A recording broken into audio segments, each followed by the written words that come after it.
Hey friends, I'm just finishing a quick trip to Minneapolis, Minnesota, my first time here, and they have America's largest mall, shopping mall. Now, shopping malls, anyone that knows me knows I have this weird thing about shopping malls. I was kind of raised by an American style shopping mall that we had in Gateshead in the UK where I grew up.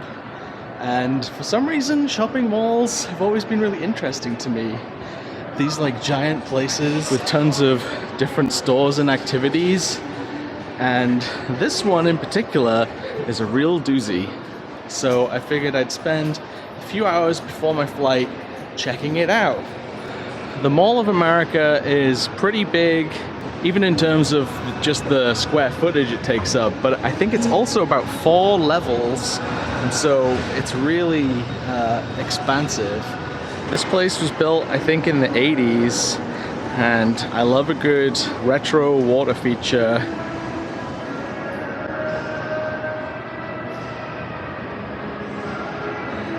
As many malls die off, this is the kind of thing I keep saying I'd love to see more of to use up all that space. A Nerf and laser tag battlefield. What a great idea. Less painful than airsoft, less messy than paintballing. It's a pretty good idea. It's so weird. Of all the dead malls I've been to, this one is well and truly alive.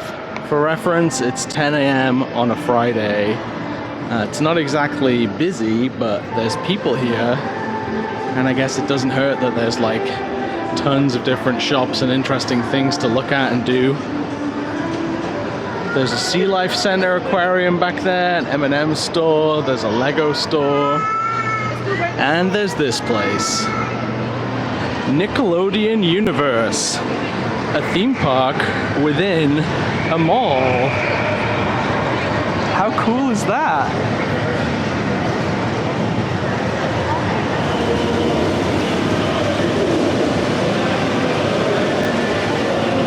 Now, this is an anomaly for a British person, but I actually grew up in a town with a giant indoor mall that had a giant indoor theme park. Metroland in the Metro Center in Gateshead, and Expedition Theme Park have done an amazing retrospective video on that recently, which I'll link to now. But this is definitely on another level. This is pretty huge. Gotta try and work out if I need to buy like a whole day wristband or if I can just purchase rides individually. Let's check it out. Alright, so it looks like you can buy an unlimited ride wristband, or you can just buy point passes, and then these are the rides that take 3 points, 6 points.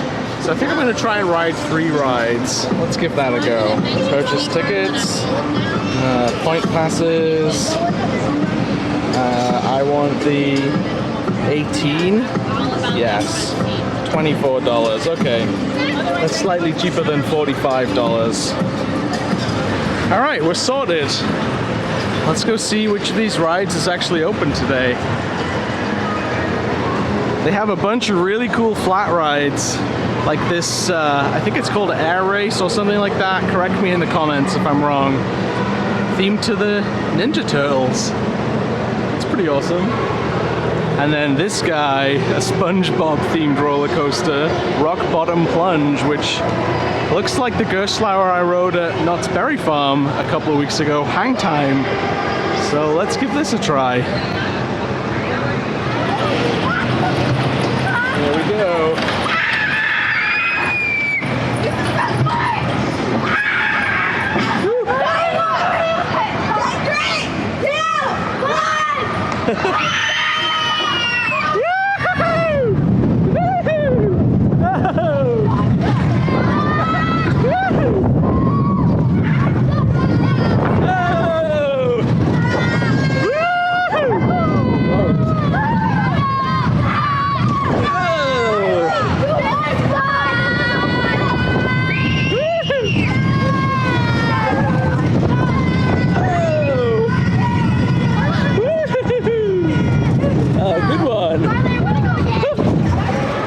Got those kids' seal of approval.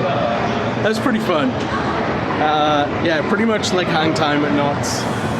But I kind of like those. I'm impressed with how Gerstlauer pack so many fun little features into a small area. It's a good one.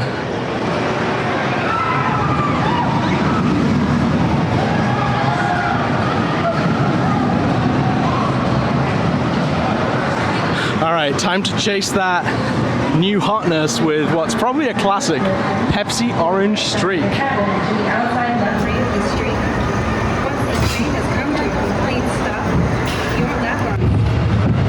Alright, here we go.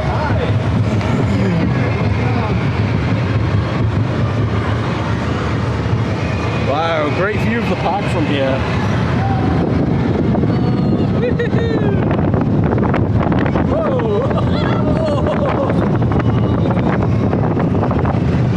Oh, they have a flyover here, that's cool.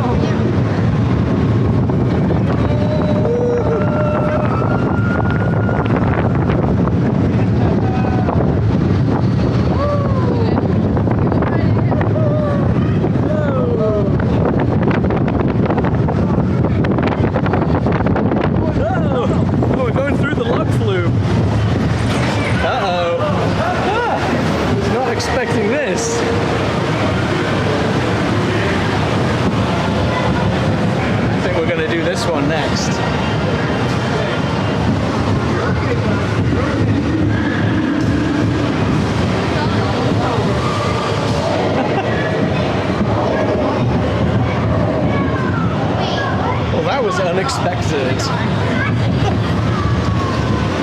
What a great view. I should have done this one first. Get a lay of the land.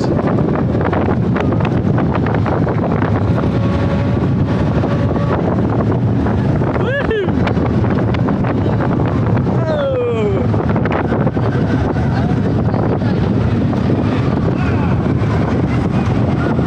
Oh, half pipe. That looks like fun.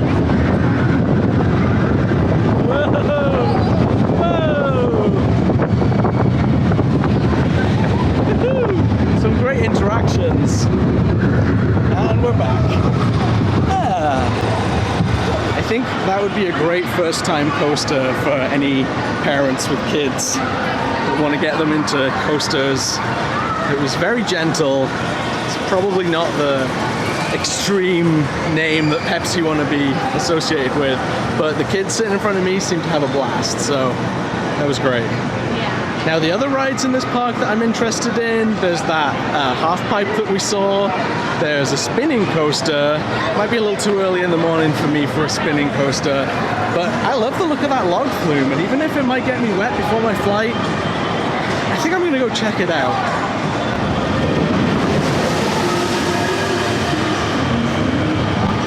Alright, gotta do it.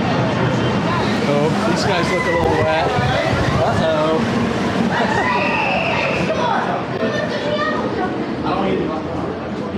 I'm getting slight indie vibes on this. People look relatively wet getting off this, so I guess we'll see. Alright, here we go.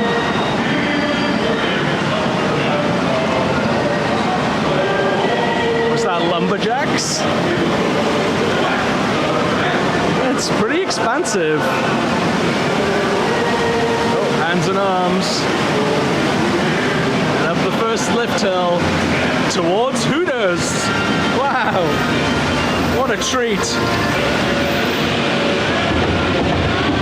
Nuts boysenberry syrup. I wonder who their inspirations were. Oh, we are floating. These are rapid.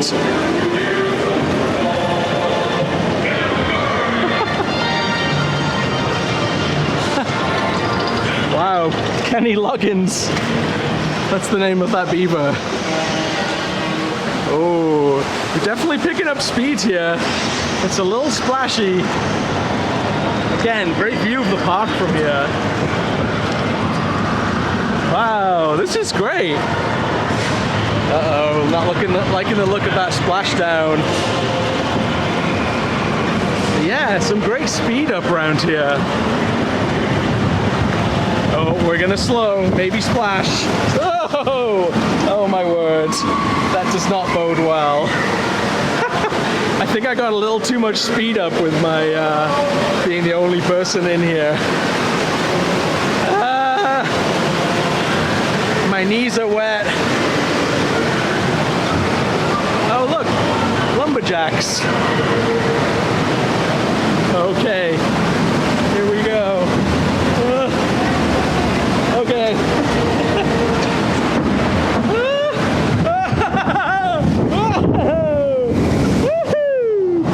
Splashdown. That was not as bad as that first one.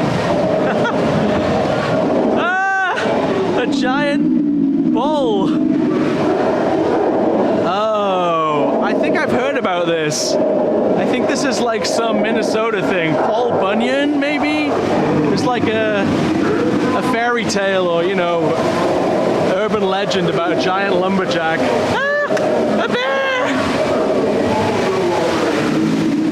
This is impressive. Uh-oh, into the cutting mill. Well, I don't like the size of this lift hill. Albert Einstein? Oh, we're in the food court again. Can't say I've ever been through a log flume that goes through a food. Well, sadly my camera crapped out, so I didn't catch that last splash, but hopefully you can imagine what it was like. That was one of the better log flumes I've ever been on. Good job, Nickelodeon, whatever the name is. I was very impressed by this giant play area just walking by. And then I saw these slides they have that come right from the top all the way down. And it kind of made me, give me a little anxiety. I'm not sure I would enjoy doing that. I mean, me specifically, I'd probably end up stuck in the tube like Homer. But yeah, not comfortable. One thing I really appreciate about this place is that it's not like a pay to get in kind of situation. Much like the mall theme park that I grew up with, Metroland, they let people just walk randomly around. You know, you don't have to pay to get through a gate or something, and then the rides are free. And that really helps, I think, to sell this place. Lets people decide where they want to go, what they want to see, just be drawn in by things. It's a great idea. I don't know what the 5D Shark Attack Mystery Mine is, but it's 5D, so I can only assume it transcends the boundaries of space and time. Here we have Teenage Mutant Ninja Turtles Shell Shock, which is an amazing flat ride. I think they call it an air race. It's often themed to like flight in other places. I think they have one at Blackpool Pleasure Beach, but it's really something. I'm amazed with how they fit it in right between the roller coaster track here and this 5D thing. Literally just clears on all sides. I wonder if they had to specifically set the angle. That's pretty cool. The riders actually get to control the amount they spin by just changing the angle and the pitch of those little wings on the side. So you can see some people are really going for it, and you can actually invert completely if you're really good at it, but you need a stronger stomach than I've got, so it's pretty neat.